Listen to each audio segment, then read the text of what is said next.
កូនឯងនឹងក្មួយនាត្រាណាសម្រាប់ចិត្តច្បាស់ហើយមែនទេថារៀបការនោះមិនមែនជានាត្រាទេម៉ែតែជាអ្នកផ្សេង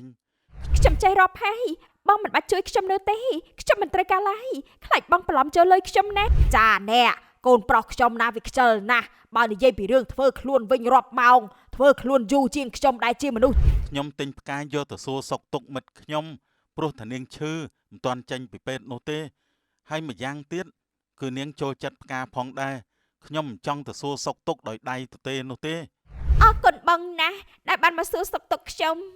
គ្រូពេទ្យប្រាប់ថាខ្ញុំរស់នៅលើផែនដីនេះបានតែរយៈពេល3ខែទៀតប៉ុណ្ណោះជីវិតយើងមើលមិនឃើញមែនកើតចាស់ឈឺស្លាប់រៀងបែកអូនព្រោះចង់បំពេញបំណងគេ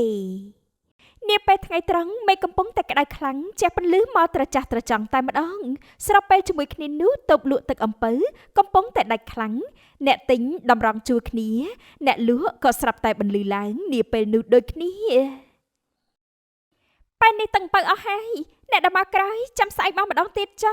អំពៅកន្លែងមកខ្ញុំក៏ទិញអស់ដែរខំមកចាំឡើងយូរតែឥឡូវអស់បាត់ទៅផ្ទះវិញហើយ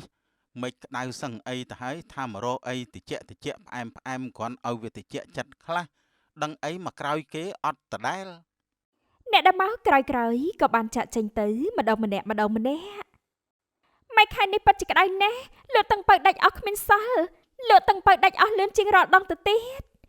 នាត្រាក៏បានរៀបចំអីវ៉ាន់ទុកព្រមទាំងអង្គុយរាប់លុយខណៈដែលសង្សាររបស់នាងក៏បានមកដល់នេត្រាអស់ទឹកអំពៅហើយនៅអូនបងក្តៅខ្លាំងណាស់អូនអើយមិនក្តៅហែងតែម្ដង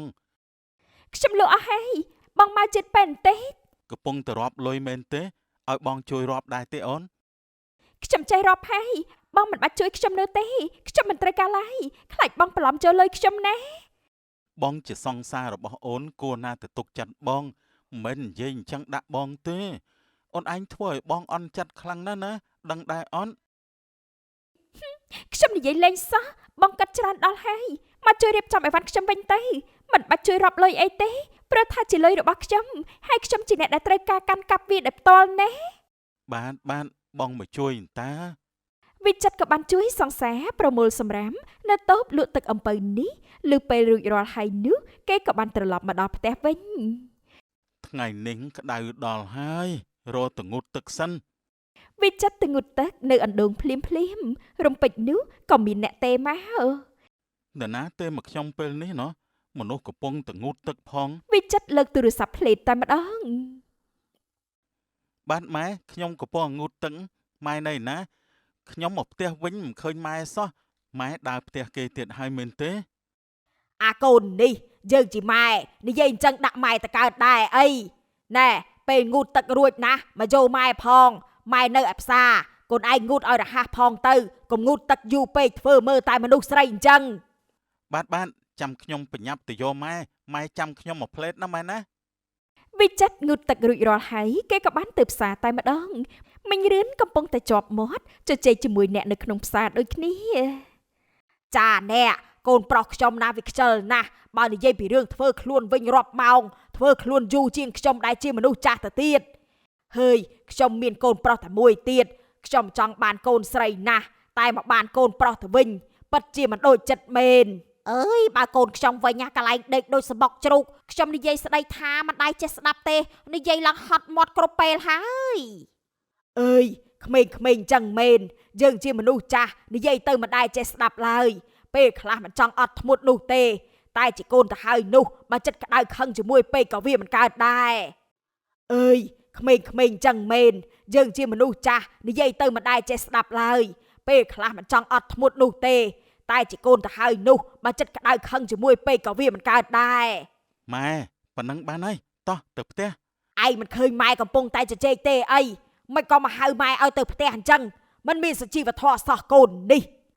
ម៉ែទៅផ្ទះបានហើយចាំលើកក្រោយចាំជជែកគ្នាជាមួយគាត់ទៀតតែពេលនេះម៉ែត្រូវទៅផ្ទះជាមួយខ្ញុំវាបខំរហូតអាកូននេះហើយទៅផ្ទះក៏បានដែរណែអាខ្ញុំលាសិនហើយម្ដាយនិងកូនប្រុសក៏បានចាក់ចេញទៅមកដល់ផ្ទះវិញមិញរឿនស្ដីបន្ទោសកូនប្រុសភ្លេតតែម្ដងណែ ថ្ងៃក្រោយមិនត្រូវធ្វើបែបនោះទៀតទេម៉ែកំពុងតែជជែកគ្នាកូនឯងមិនអាចចូលទៅលូកមាត់លូកកនោះទេហើយមិនដឹងស្អីតែម្ដងថានេះគឺជាការអសិលធម៌ពេលដែលឃើញមនុស្សចាស់កំពុងតែជជែកគ្នានោះហើយចូលទៅកាត់មនុស្សចាស់ធ្វើអញ្ចឹងមិនល្អនោះទេម៉ែខ្ញុំមិនបានចូលទៅកាត់ចង្វាក់ម៉ែណាខ្ញុំគ្រាន់តែចង់ឲ្យម៉ែឆាប់មកផ្ទះវិញតែប៉ុណ្ណោះកុំថាខ្ញុំកាត់ចង្វាក់អញ្ចឹងអី មានកូនមួយនេះវាអស់ស្ទះហើយរត់តែម៉ែជជែកអីមិនកើតសោះកូនប្រុសឯងណាពិតជាមិនយល់ចិត្តដោយកូនស្រីនោះទេថាចាប់ហើយមីងរឿនបានចូលទៅក្នុងផ្ទះវិញ ខ្ញុំខុសទៀតហើយម៉ែ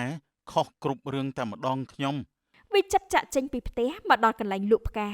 ខណៈនោះគេក៏ប្រាប់ទៅអ្នកលក់ថា ខ្ញុំចង់បានផ្កាកុលាបក្រហមមួយបាញ់សូមជួយរៀបចំឲ្យខ្ញុំបន្តិចមកអ្នកលក់ ទិញផ្កាយកទៅឲ្យសង្សារមែនទេអ្នកកំឡោះសង្សារប្អូនច្បាស់ជាស្រឡាញ់ស្លាប់ហើយដែលមានសង្សារដូចជាប្អូនបែបនេះ ខ្ញុំទិញផ្កាយកទៅសួរសុខទុក្ខមិត្តខ្ញុំព្រោះតានាងឈឺមិនទាន់ចេញពីពេទ្យនោះទេហើយម្យ៉ាងទៀតគឺនាងចូលចិត្តផ្កាផងដែរខ្ញុំមិនចង់ទៅសួរសុខទុក្ខដោយដៃទទេនោះទេ ប៉ាត់ជាមិត្តភក្តិល្អមែនពេលទៅសួរសុខទុក្ខគ្នាចេះមានរបស់ចប់ដៃទៅជាមួយទៀតណែបើអញ្ចឹងសុំចាំឲ្យភ្លេចណាប្អូនខ្ញុំនឹងរៀបចំជូនទៅចោះណាមួយសន្ទុះក្រោយមកផ្កាក៏បានរៀបចំរួចរាល់នេះគឺជាផ្ការបស់ប្អូនរៀបចំរួចរាល់ហើយ បាទអរគុណច្រើនបើអញ្ចឹងខ្ញុំសូមលាសិនហើយ ចាអរគុណដូចគ្នាដែលបានមកជួយគ្រប់គ្រងហាងផ្ការបស់ខ្ញុំវិចិត្រគិតប្រាក់រួចរាល់គេក៏បានចាក់ចេញពីហាងផ្កាទៅកាន់មន្ទីរពេទ្យដើម្បីសួរសុខទុក្ខមិត្តភ័ក្តិនៅក្នុងបន្ទប់សម្រាប់ព្យាបាល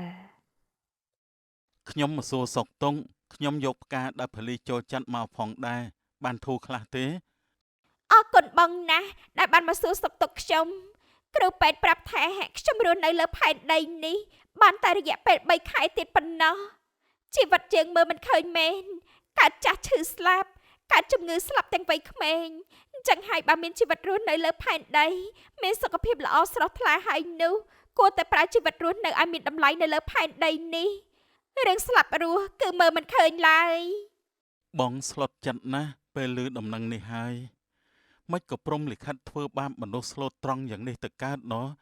តែពេលវេលាដែលនិសេសសល់នេះរស់នៅឲ្យបានល្អបំផុតមិនបាច់ខ្វល់ពីរឿងអីទៀតនោះទេបងនឹងនៅកំដរអូន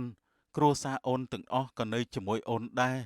អញ្ចឹងត្រូវប្រើពេលវេលានេះបង្កើតតែស្នាមញញឹមបានហើយមិនគួរគិតរឿងអវិជ្ជមានទៀតនោះទេណា ខ្ញុំមានរឿងមួយចង់ឲ្យបងជួយបំពេញបំណងចុងក្រោយរបស់ខ្ញុំតើបានដែរទេ និយាយមកបើបងអាចជួយបានបងនឹងជួយ រៀបការជាមួយខ្ញុំបានទេបំពេញបំណងចុងក្រោយមួយនេះឲ្យខ្ញុំបងកាត់សិនចុះខ្ញុំនឹងរងចាំចម្លើយពីបងនាពេលជប់យន្តវិចិត្របានប្រាប់ម្ដាយថា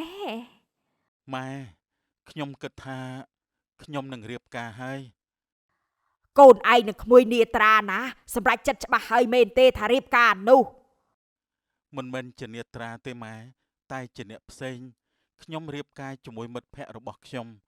ព្រោះវាជាបំណងប្រាថ្នាចុងក្រោយរបស់នាង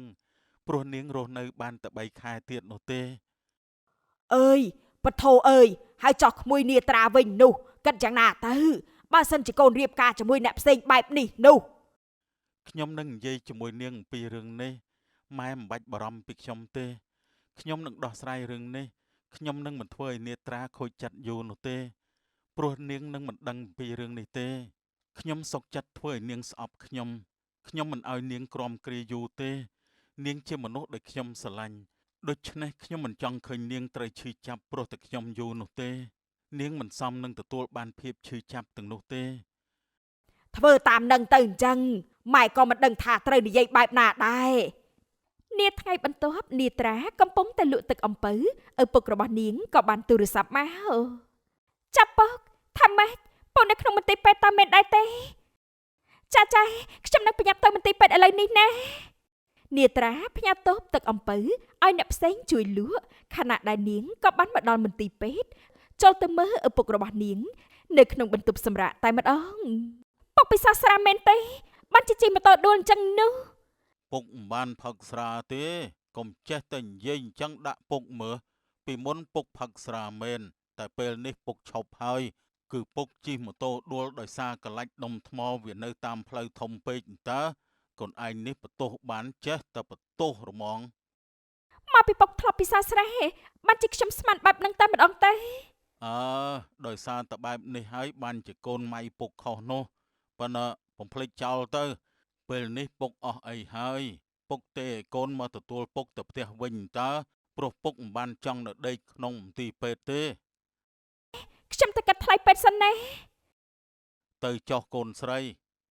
នាងត្រាចេញពីក្នុងបន្ទប់ឪពុកមកដល់ខាងក្រៅនាងក៏ស្រាប់តែឃើញវិចិត្រចូលទៅក្នុងបន្ទប់អ្នកជំងឺខណៈនោះនាងក៏បានចូលទៅតាម